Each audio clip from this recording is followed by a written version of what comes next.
Hey everyone, this is Lucy, and in this video I will show you how to fix this version of YouTube is out of date and no updates are available for your device. So first we need to go to Play Store and in the search bar search for YouTube.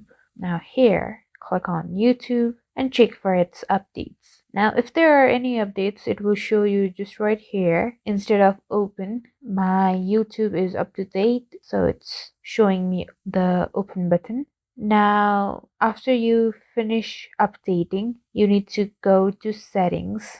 Here in settings, search for app settings right there. Now in search apps, you need to search for YouTube. Once you locate YouTube, go to its storage and clear its data. After you have cleared its data, go back and go to its permissions. Now allow all the permissions here, and after you have allowed all the permissions, you need to go and restart. Thank you guys for watching.